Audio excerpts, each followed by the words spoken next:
Las últimas llamas aún ardían en la superficie de la Tierra. El cielo seguía cubierto por un velo espeso, una nube de ceniza tan densa que el sol ya no podía penetrarla. Habían pasado varios días desde el impacto. Los rugidos de los dinosaurios se habían silenciado, reemplazados por un susurro sordo, el sonido del mundo muriendo lentamente. Pero en medio de ese apocalipsis, algo comenzaba a moverse bajo la superficie. No era el fin, era el comienzo de algo nuevo y oscuro. El asteroide había traído consigo una devastación sin precedentes. Montañas enteras se habían desmoronado. Tsunamis habían barrido costas enteras. Los bosques se habían incendiado y luego consumido hasta quedar reducidos a troncos calcinados. La vida, tal como la conocíamos, estaba acabando. Pero la Tierra, testaruda y salvaje, se negaba a quedarse vacía. Incluso entre las cenizas, algunas formas de vida luchaban por continuar. El primer gran cambio no fue visible. Ocurrió en el cielo. Las partículas en suspensión bloquearon la luz solar durante semanas, luego meses. Sin luz, las plantas dejaron de hacer la fotosíntesis. Los herbívoros murieron por millones, y sin herbívoros, los grandes carnívoros colapsaron detrás. Pero en la oscuridad, ciertas criaturas encontraron una oportunidad. Organismos que nunca habían dominado, ahora estaban en ventaja. Los hongos, por ejemplo, prosperaron. Allí donde los cadáveres de dinosaurios yacían, la descomposición comenzó a generar verdaderos reinos de esporas. Un paisaje antes verde se transformó en un bosque de cuerpos en descomposición cubiertos por mohos, líquenes y hongos carroñeros. La naturaleza había cambiado de manos. Ya no mandaba el más grande ni el más fuerte. Ahora reinaba quien pudiera sobrevivir en las sombras. Entre las ruinas humeantes, los pequeños mamíferos comenzaron a salir de sus escondites. Criaturas del tamaño de ratones, que durante millones de años habían vivido al margen de los titanes, comenzaron a ocupar los nichos vacíos. Comían de todo: insectos, hongos, restos de carne. Su pequeño tamaño les permitía esconderse fácilmente, conservar calor y necesitar poca comida. Y lo más importante, podían reproducirse rápido. A diferencia de los dinosaurios, que tardaban años en alcanzar la madurez, estos nuevos sobrevivientes lo hacían en semanas. En un mundo hostil, eso era una ventaja brutal. La cadena alimenticia se había invertido. Ya no se trataba de dominar, sino de resistir. Los ecosistemas estaban colapsando y la biodiversidad se había desplomado, pero las pocas especies que quedaban se adaptaban como podían. Algunos insectos carroñeros crecieron en número, alimentándose de cadáveres en descomposición. Parásitos, gusanos, escarabajos, todos desempeñaban un nuevo papel en la reconstrucción del ciclo de vida. Mientras tanto, los océanos no estaban mejor. Las aguas se habían acidificado, grandes cantidades de polvo y azufre atmosférico habían cambiado la química del mar. Muchos organismos marinos, especialmente los del plancton que sostenían toda la cadena alimenticia acuática, desaparecieron. Esto provocó un colapso en masa de peces, moluscos y reptiles marinos. Sin embargo, en las profundidades, ciertas bacterias sobrevivían alimentándose de minerales y gases volcánicos. En los respiraderos hidrotermales, donde la vida no dependía del sol, un mundo entero seguía latiendo, ajeno a la tragedia en la superficie. Los reptiles voladores, como los pterosaurios, no tuvieron tanta suerte. Con el cielo oscurecido y los vientos alterados por el cambio climático repentino, cayeron en picada hacia la extinción. Algunos intentaron migrar hacia zonas más cálidas. Otros murieron por inanición al no encontrar presas. La era de los señores del cielo había terminado. Pero en la sombra de sus alas, los primeros pájaros verdaderos, más pequeños, más resistentes, capaces de regular su temperatura, encontraron una oportunidad. Se refugiaron en grietas, cuevas, madrigueras. Algunos se alimentaban de insectos, otros de semillas duras que aún quedaban enterradas. Lo que alguna vez fue un subgrupo menor de los dinosaurios estaba a punto de escribir su propia historia evolutiva. Volviendo a tierra firme, la temperatura global había descendido bruscamente. Lo que antes era un planeta cálido y húmedo, se volvió frío, seco y hostil. Una especie de invierno volcánico cubría el planeta. Las estaciones se desdibujaron. No había primavera, no había verano, solo un perpetuo atardecer gris que helaba hasta los huesos. Sin embargo, la vida no se rindió. Incluso entre las cenizas, las primeras plantas resistentes comenzaron a germinar. Helechos, musgos, líquenes, especies primitivas pero tenaces. Algunas habían sobrevivido gracias a esporas enterradas profundamente en el suelo. Otras, protegidas por capas de tierra y roca, aguardaban su momento.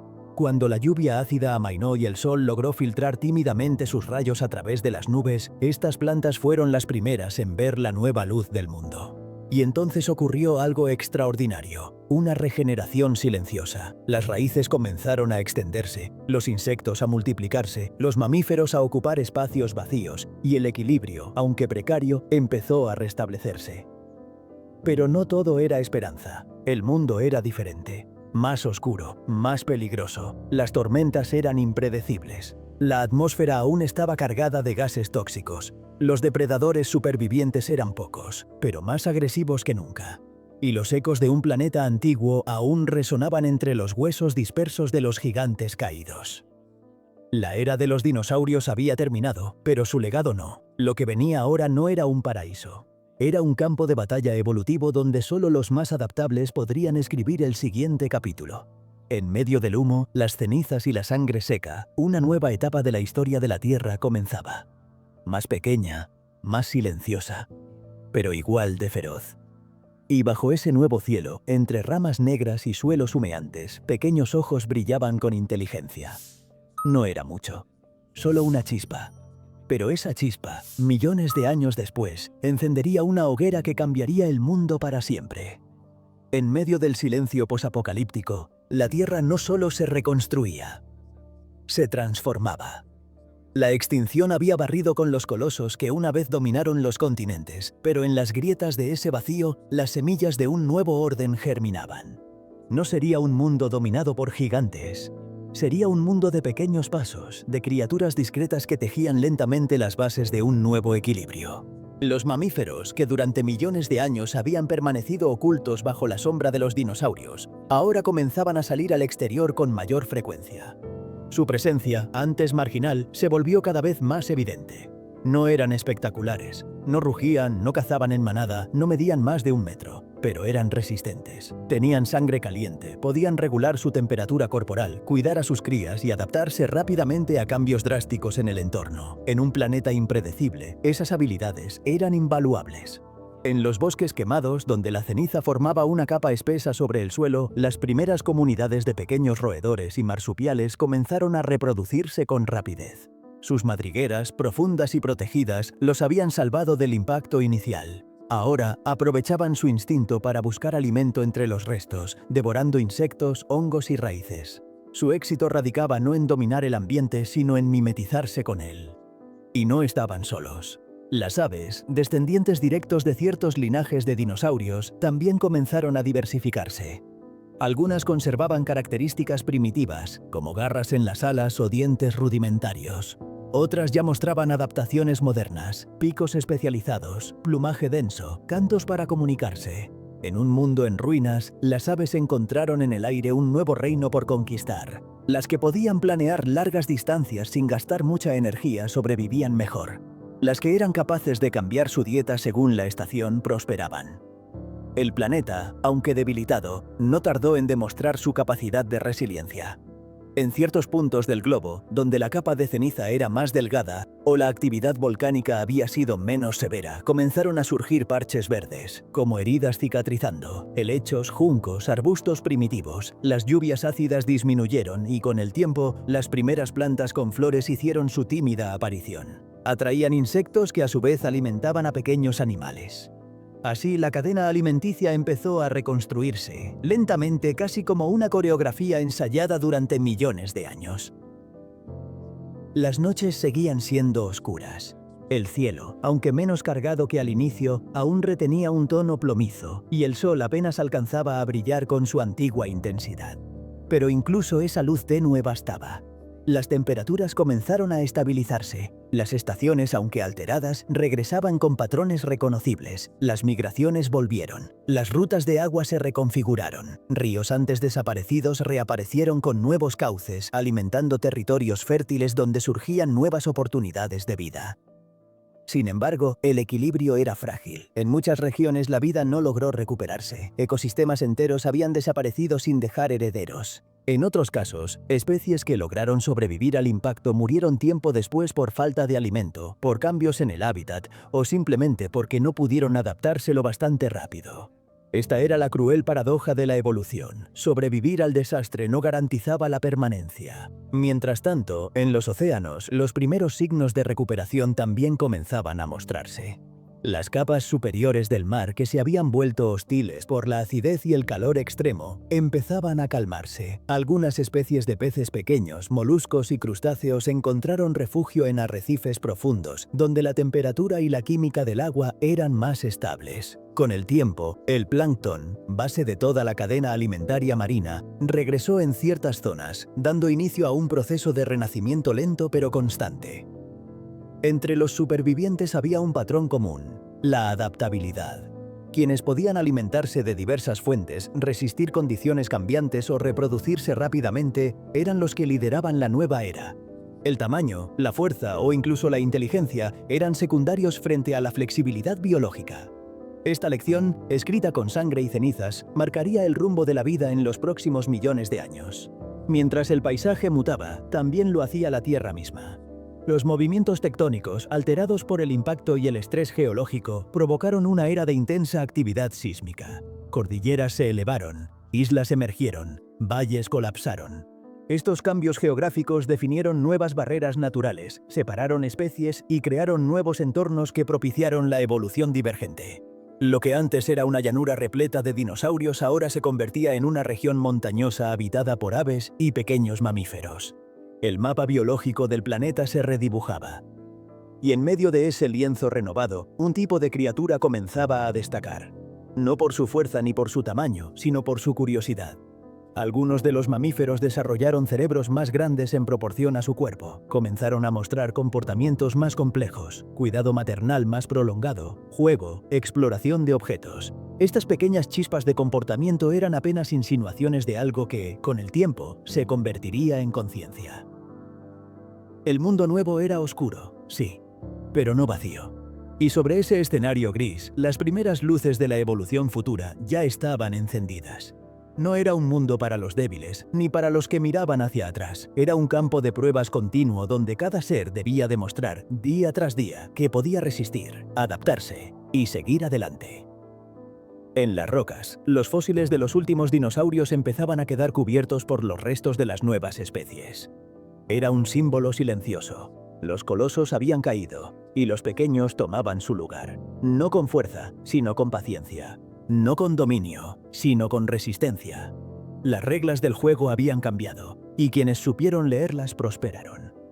En este mundo en reconstrucción, bajo un cielo aún manchado, la vida escribía su segundo acto. Más dura, más sutil, más compleja. A medida que los siglos pasaban, lo que alguna vez fue una tierra moribunda comenzó a llenarse de sonidos nuevos. Ya no eran los rugidos de gigantes ni los truenos provocados por el colosal impacto. Ahora eran trinos suaves de aves primitivas, chillidos agudos de mamíferos pequeños y el roce constante de ramas mecidas por el viento. La vida, humilde y persistente, había tomado el control de un planeta que renacía desde la ceniza. En este mundo reconstruido, las diferencias entre el pasado y el presente eran tan marcadas como la cicatriz que el asteroide había dejado en la superficie. No quedaban dinosaurios de más de 1 tonelada vagando por los bosques. No había reptiles voladores cruzando los cielos. Y los mares ya no estaban dominados por monstruos marinos gigantescos. Lo que existía ahora era un ecosistema contenido, más equilibrado, más sutil. Las selvas crecieron lentamente sobre los restos calcinados. En lugar de árboles enormes, aparecieron plantas más resistentes al clima cambiante, algunas con raíces profundas que extraían agua de lo más hondo del suelo. Otras desarrollaron estrategias para proteger sus semillas, sabiendo que los ciclos de destrucción podían volver en cualquier momento. La inteligencia vegetal se manifestaba en formas que aún hoy no comprendemos del todo. Los animales que ahora gobernaban la Tierra ya no competían por poder, sino por eficiencia. El objetivo no era dominar al resto, sino coexistir en un mundo que aún se tambaleaba entre la supervivencia y la esperanza. Los insectos reaparecieron en masa, polinizando, descomponiendo, sirviendo de alimento. Algunos de ellos, como las abejas primitivas, empezaban a desarrollar comportamientos sociales, un anticipo de lo que sería el tejido colaborativo de muchas futuras especies. Mientras tanto, bajo tierra, las formas de vida seguían multiplicándose.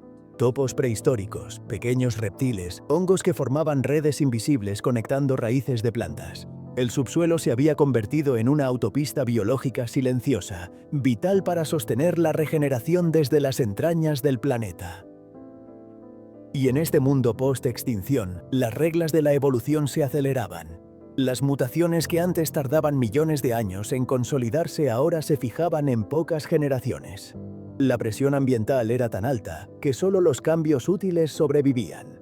Así, los mamíferos fueron ganando formas, colores, hábitos y adaptaciones. Algunos se volvieron arborícolas, otros terrestres. Algunos desarrollaron garras, otros dientes para triturar vegetales duros. Este impulso evolutivo desató una carrera biológica sin precedentes. La diversidad que había sido borrada casi por completo regresó con fuerza. No eran especies espectaculares como los tiranosaurios o los triceratops, pero eran más inteligentes, más complejas y, sobre todo, más adaptables. Las aves también vivieron una explosión evolutiva. Comenzaron a ocupar todos los espacios disponibles, zonas frías, montañas, islas, lagos. Algunas se especializaron en pescar, otras en cazar pequeños insectos, algunas volaban durante días enteros y otras perdieron las alas por completo para adaptarse a la vida en tierra. Desde la tragedia, la creatividad natural había encontrado una vía para expandirse, y así, durante millones de años, la vida tejió una nueva red. Ya no era un tapiz construido sobre la base de fuerza y tamaño, sino uno tejido con resiliencia, adaptación y cooperación. Incluso los depredadores se volvieron más estratégicos, más pacientes, menos brutales. Las emboscadas reemplazaron a las persecuciones, y la inteligencia comenzó a importar más que los colmillos.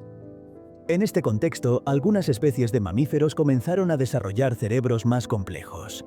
Las primeras estructuras sociales emergieron. Las crías permanecían más tiempo con sus madres, aprendiendo comportamientos. Algunos grupos comenzaron a formar jerarquías, la comunicación se volvió más precisa, y con ella, las primeras señales de cultura animal primitiva comenzaron a emerger. Es en esta parte del relato donde las líneas del tiempo comienzan a conducirnos hacia un destino muy particular: nosotros. Porque sí, es de este periodo de reconstrucción, de este mundo oscuro que surgió de las cenizas, que provienen nuestros más lejanos ancestros. Ellos no sabían que el mundo había cambiado para siempre. No sabían que caminaban sobre un planeta marcado por la extinción. Solo sabían una cosa: que estaban vivos.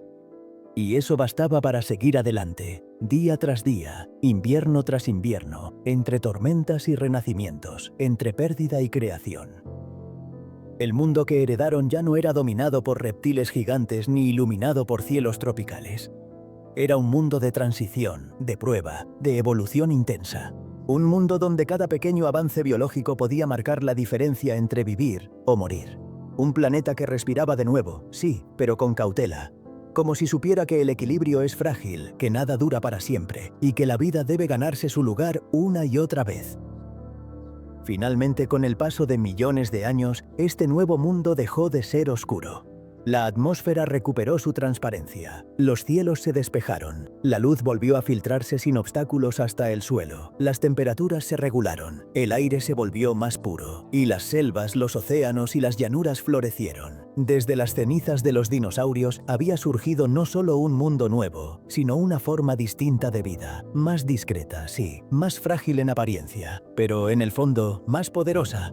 Porque esta nueva vida no dependía de la fuerza bruta, sino de la inteligencia, de la capacidad de adaptación, de la conexión entre seres. Los dinosaurios no desaparecieron por completo. Vivieron a través de las aves, a través del legado genético que aún habita en algunos linajes. Pero el mundo que surgió después de ellos fue completamente diferente. Un mundo que con el tiempo daría origen a los primates. Y luego, mucho más adelante, a ti, a mí, a todos nosotros. Así que cuando mires el cielo y veas una bandada de pájaros cruzando el horizonte, recuerda que son los últimos testigos del cataclismo más grande de la historia. Y cuando camines por un bosque y escuches el crujido de ramas bajo tus pies, piensa que ese mismo suelo estuvo una vez cubierto por ceniza, por fuego, por muerte, pero también por renacimiento. Porque de la destrucción más absoluta puede surgir un nuevo mundo. Un mundo oscuro al principio, sí, pero lleno de posibilidades. Y en ese mundo, la vida nunca dejó de luchar.